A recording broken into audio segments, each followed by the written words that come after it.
दोस्तों, भारत की आज़ादी की पहली सुबह को लेकर एक मशहूर कवि फैज़ अहमद फैज़ अपनी मशहूर कविता में लिखते हैं कि ये मैला सा उजाला, ये रात की आहत सुबह, जिसका इंतजार था हमें, ये वो सुबह तो नहीं। दोस्तों, ये बात कर रहे थे भारत की आज़ादी की पहली सुबह की, जहां पर एक तरफ लोग देश की आज़ादी का जश्न मनाने की तैयारी कर रहे थे, तो वहीं पर दूसरी तरफ देश के बहुत से लोग देश के बंटवारे को लेकर गम में डूबे थे। दोस्तों, हम बात कर रहे हैं भारत और पाकिस्तान के बंटवारे का, जिसने खींची थी भारत पाकिस्तान के बीच बंटवारे की रेखा। दोस्तों, बंटवारे के लिए मुसलमान अगर दोषी नहीं तो फिर कौन है? हालांकि देश के बंटवारे को लेकर ना पाकिस्तान खुश था और ना ही भारत, तो फिर देश का बंटवारा कौन ज़्यादा चाहता था और इसका बंटवारा कैसे हुआ? नमस्कार दोस्तों, कैसे हैं आप सब? आशा करता हूं आप सब ठीक होंगे। दोस्तों, भारत के बंटवारे की कहानी आज़ादी से बहुत पहले ही लिखी जा चुकी थी। इसके पीछे हिंदू और मुस्लिमों के अपने अपने अधिकार और राजनीतिक हितों को कारण बताया जाता है। लेकिन एक सच यह भी था कि अंग्रेज कभी नहीं चाहते थे कि दक्षिण एशिया का यह सुंदर देश कभी चैन की सांस ले। दोस्तों, कभी अंग्रेजी हुकूमत में भारत के गवर्नर जनरल रहे वायसराय लॉर्ड माउंटबेटन ने 3 जून 1947 को ही भारत को 2 हिस्सों में बांटने का ऐलान कर दिया था।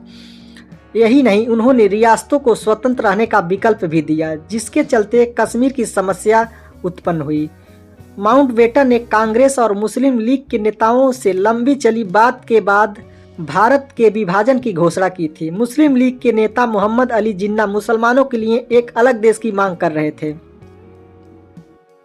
दोस्तों, भारत की विभाजन की कहानी की शुरुआत 1929 में तब शुरू हो गई थी जब मोतीलाल नेहरू समिति की सिफारिशों को हिंदू महासभा ने मानने से इनकार कर दिया था। दरअसल इस समिति ने अन्य सिफारिशों के अलावा सेंट्रल असेंबली में मुसलमानों के लिए 33% सीटों का आरक्षित करने की सिफारिश की थी।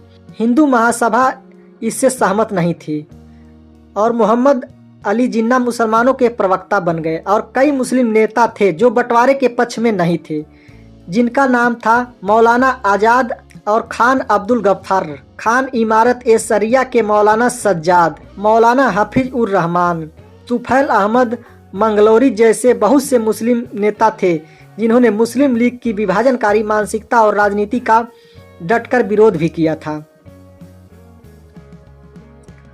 दोस्तों, मुस्लिम लीग भारत के बहुसंख्यक पर वर्चस्व का माहौल बनाने का आरोप लगाती रही और अल्पसंख्यकों को असुरक्षित बताती रही।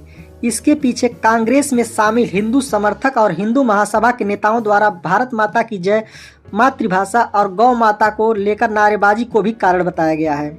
दोस्तों, 1932 में गांधी जी अंबेडकर समझौता हुआ, जिसे पुंडे फैक्ट भी कहा जाता है, जिसमें हरिजनों के लिए सीटें आरक्षित करने की बात कही गई थी।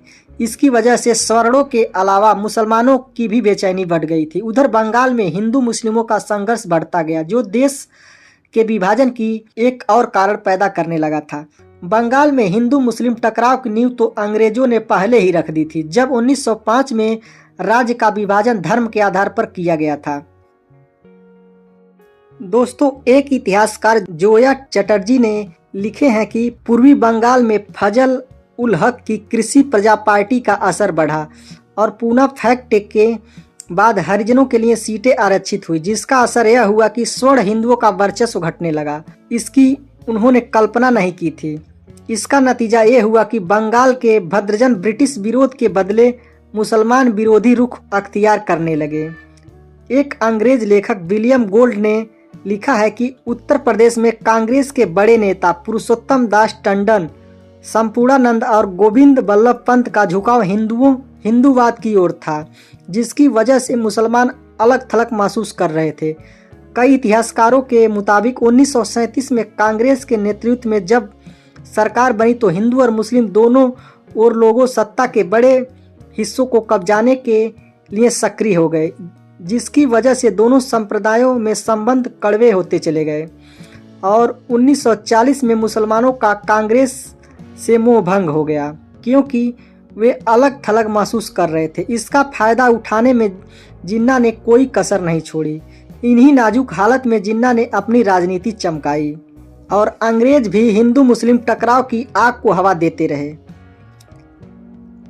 1942 में भारत छोड़ो आंदोलन के चलते कांग्रेस लगभग सभी बड़े नेता जब जेल में डाल दिए गए तो मुस्लिम लीग और हिंदू महासभा के सत्ता लोलुप तत्वों को और सक्रिय होने का मौका मिल गया, जिसके चलते 3 जून 1947 को माउंटबेटन ने भारत के बंटवारे की प्लान पेश किया था और 18 जुलाई 1947 को ब्रिटिश संसद में माउंटबेटन के प्लान को पारित कर दिया गया। माउंटबेटन के भारत के बंटवारे के प्लान को डिक्की वर्ड प्लान के तौर पर भी जाना जाता है। माउंटबेटन का कहना था कि भारत की राजनीतिक समस्या का हल करने के लिए आखिरी विकल्प बंटवारा ही है। इस तरह देश की बंटवारे को लेकर ब्रिटेन से अचानक सिरिल रेडक्लिफ नाम के एक अंग्रेज को बुलाया गया। यह शख्स पहले कभी भारत नहीं आया था। कहा जाता है कि इस शख्स को भारत की संस्कृति, पृष्ठभूमि और लोगों के बारे में कुछ भी जानकारी नहीं थी। यहाँ तक कि उसे यह भी पता नहीं था कि पंजाब कहाँ है और बंगाल कहाँ है। रेडक्लिफ ने भारत और पाकिस्तान की सीमा रेखा खींच दी। 17 अगस्त 1947 को भारत पाकिस्तान की विभाजन रेखा यानी सीमा का नाम रेडक्लिफ लाइन पड़ गया। विभाजन के बाद लाखों लोग अपने ही देश में शरणार्थी बन गए थे। करीब 1.25 करोड़ लोगों को अपनी जगह छोड़ विस्थापित होना पड़ा था। इस दौरान व्यापक स्तर पर सांप्रदायिक दंगे हुए थे, जिसमें बहुत से लोग मारे गए थे। विभाजन के बाद लाखों लोग पैदल और बैलगाड़ी के सहारे अपने पुरखों की जमीन छोड़ पलायन करने को मजबूर हुए थे। वहीं रेलगाड़ियों की छतों तक पर भी पैर रखने की जगह नहीं थी। पलायन के दौरान कई घर तबाह हो गए थे। आज़ादी के बाद भारत के पहले प्रधानमंत्री पंडित जवाहरलाल नेहरू तो पाकिस्तान के पहले प्रधानमंत्री लियाकत अली खान बने थे। पाकिस्तान बनने के 13 महीने बाद मोहम्मद अली जिन्ना की मौत हो गई थी।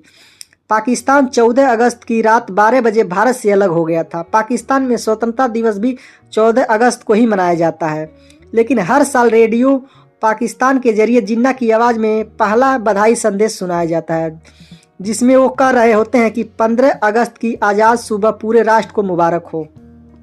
दोस्तों, देश की बंटवारे को लेकर आखिर महात्मा गांधी का क्या राय था? इतिहासकार बताते हैं कि महात्मा गांधी पाकिस्तान बनाए जाने की मांग और ज़रूरत दोनों से सहमत नहीं थे। उन्होंने 1946 में हरिजन नामक पत्रिका में एक लेख में लिखा था, मुझे विश्वास है कि मुस्लिम लीग ने पाकिस्तान की जो मांग उठाई है वो पूरी तरह गैर इस्लामिक है और मुझे इसे पापुड़ कृत्य कहने में कोई संकोच नहीं है।